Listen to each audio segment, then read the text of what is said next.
Hello, kumusta po? Magandang araw, magandang gabi po sa ating lahat. Mga kababayan, mga kaps.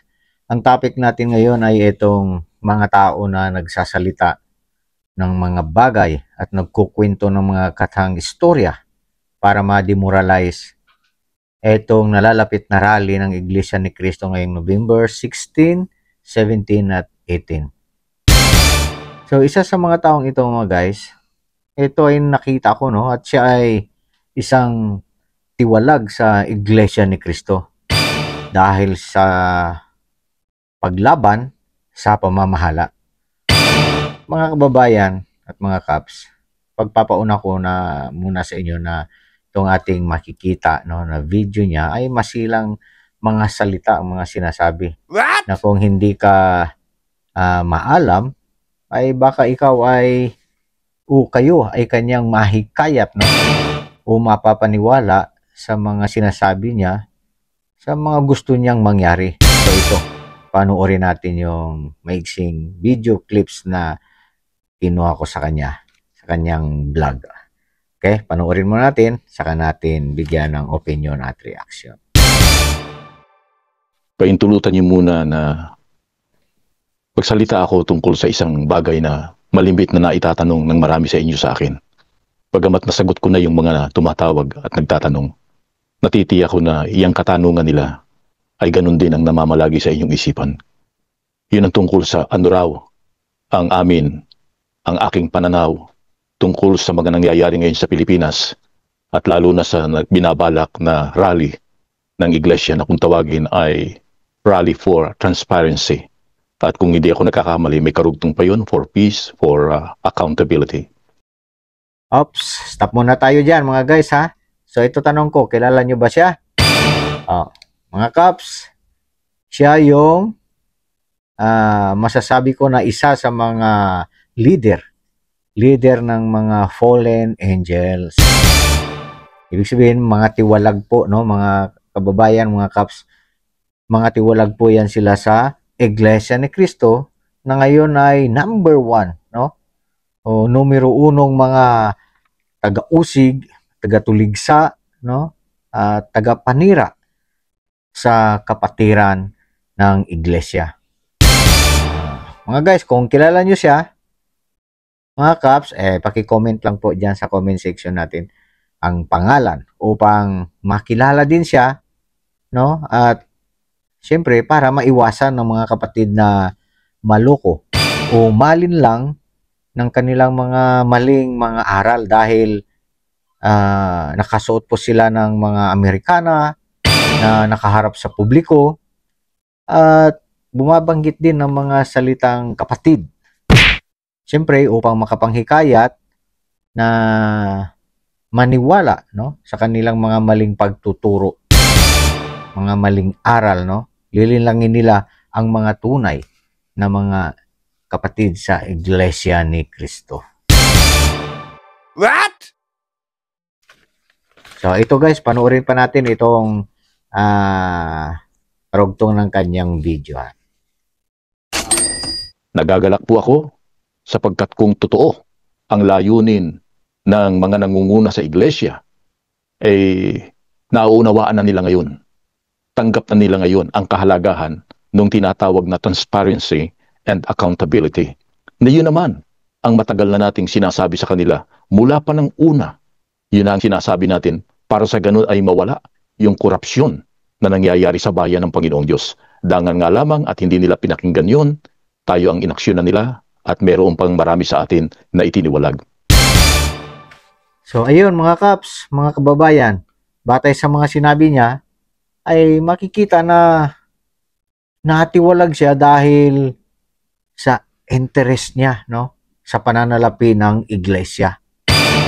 At dahil doon, no, doon sa pahayag niya na korupsyon daw, no, korupsyon sa bayan ng Diyos. Ibig sabihin lang ay tisod ang taong ito sa pananalapi ng iglesia. At marahil naudyukan ng masamang espiritu yung kanyang puso, ang kanyang isip, na pakialaman, no? Pakialaman yung pamamahala o yung nangangasiwa sa pananalapi ng iglesia. Nasa wari niya ay napasok sa isipan niya, sa kukuti niya na may korupsyon, may korupsyon kuno. At iyon ang kanyang ikinatiwalag. Kinatiwalag ng mga kasama niya. So marami yan sila, marami. Ibig lang sabihin, may nabuong grupo yan sila diyan sa loob ng iglesia na naniniktik, nag-iispiya kung paano ginugugol ang pananalapi, yung mga pera diyan ng iglesia. At yan yung bagay na hindi dapat ginagawa, hindi dapat nilang gawin dahil may nakatalagang nangangasiwa sa departamento ng pananalapi, diyan sa iglesia. Meron niya mga may tungkulin diyan. Meron diyang kumbaga naitalaga na talagang tagapangasiwa, mga ingat yaman. So sila po yung may mandato diyan, So dito guys, masasabi natin na sila, yan, yung mga grupo na yan, yung mga natiwalag, ay may interest sa pananalapi ng iglesia nung sila ay nandyan pa sa loob. May mga motibo o kung ano man ang motibo nila.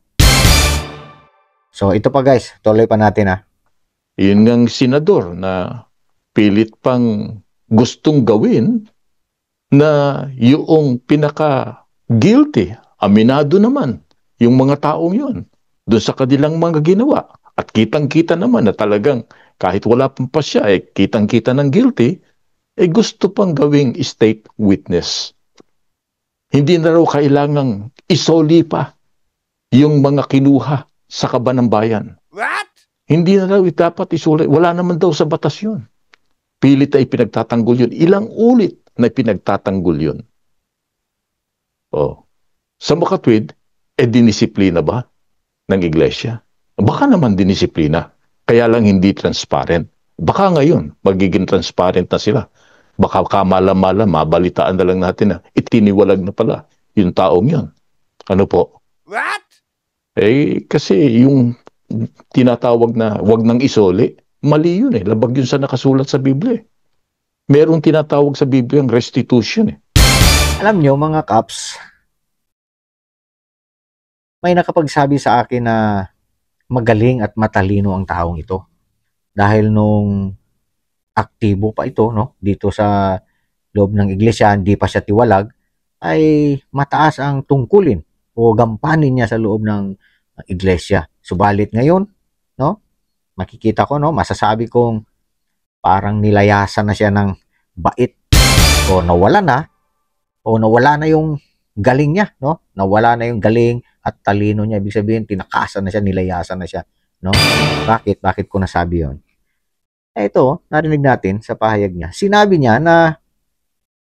daw ni Marcoleta na hindi na kailangang ibalik ng mga diskaya yung pera. Hindi na daw kailangang ibalik dahil wala daw batas. Ganun ba yung pagkasabi ni Senador Marcoleta? Ganun nga ba yung gustong mangyari ni Marcoleta?